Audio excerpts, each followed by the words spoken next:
everyone, a very good morning you all. I welcome you all again in our next class. Students, as you know, we are reading our chapter number 14 and the name of our chapter number 14 is Resources in Our Daily Life. Students, before starting any new topic, let's do a quick recap of our previous video. So here is the recap.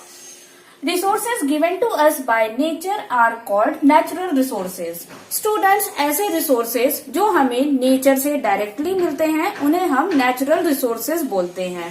Okay, next is substances used to make our things are called resources. Students, अपनी daily life को properly और easily survive करने के लिए हमें बहुत सारी चीजों की जरूरत पड़ती है. ओके, और इन सारी चीजों को जिन सारे सब्सटेंसेस या तत्वों से बनाया जाता है उन्हें हम रिसोर्सेज या स्रोत बोलते हैं. Okay, next is natural resources are divided into two groups. ये जो हमारे नेचुरल रिसोर्सेज होते हैं स्टूडेंट्स, इन्हें हम दो ग्रुप्स या दो वर्गों में बांट के रखते हैं. The first one is renewable resources and the second one is non renewable resources.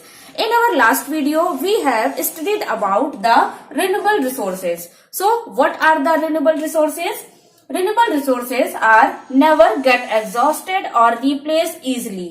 ऐसे रिसोर्स जो कभी भी खत्म नहीं हो सकते या जो बहुत ही इजीली रिप्लेस हो जाते हैं उन्हें हम रिन्यूएबल रिसोर्सेज बोलते हैं. Okay, today we will know about some renewable resources. So take your book, open your page number 132, chapter number 14, resources in our daily life.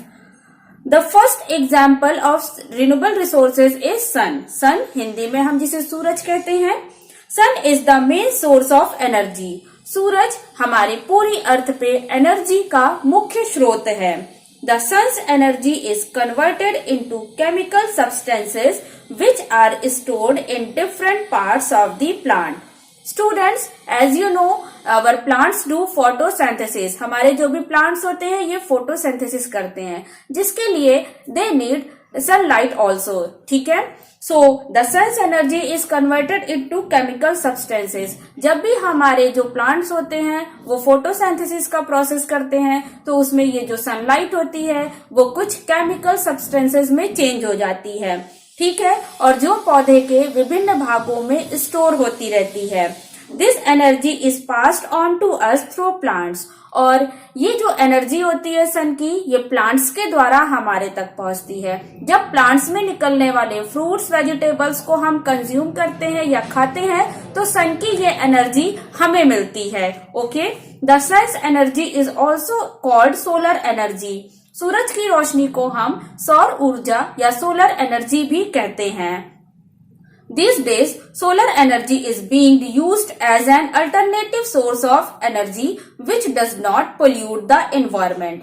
आजकल के समय में सोलर एनर्जी के एक वैकल्पिक स्रोत के रूप में यूज किया जाता है.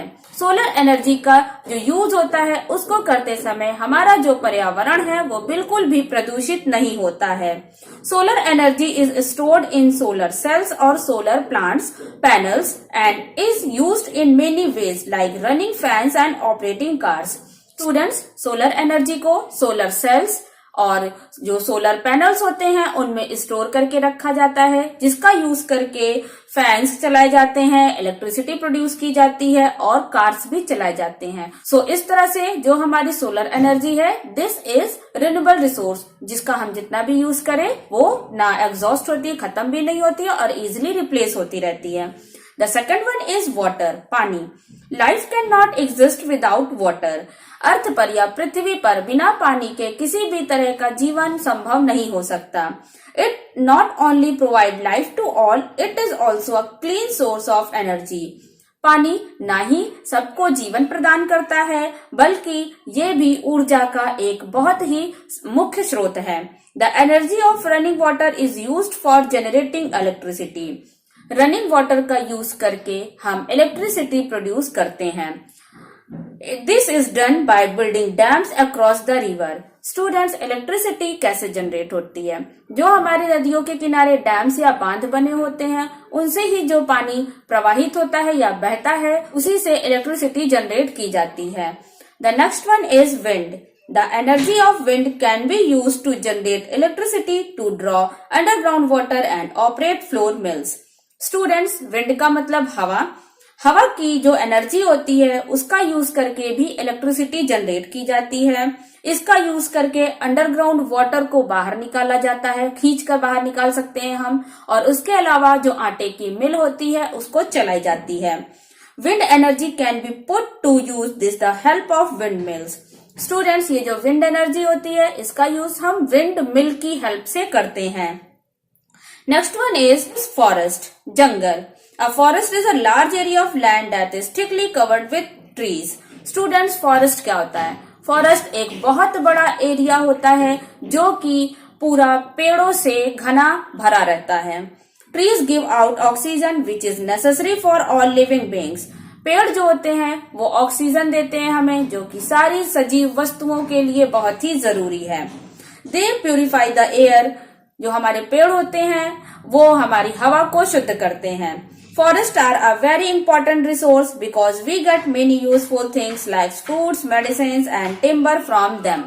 Students, forest हमारे लिए बहुत ही यूजफुल होते हैं क्योंकि हमें फॉरेस्ट से बहुत सारी चीजें मिलती हैं जो हमारी डेली लाइफ के लिए बहुत ही इंपॉर्टेंट होती है, like fruits, vegetables, different types के medicine. Okay, these are the examples of renewable resources. The first example is sun, second one is water, third one is wind and the last one is forest. Okay, in our next video we will know about the non-renewable resources and some examples of non-renewable resources.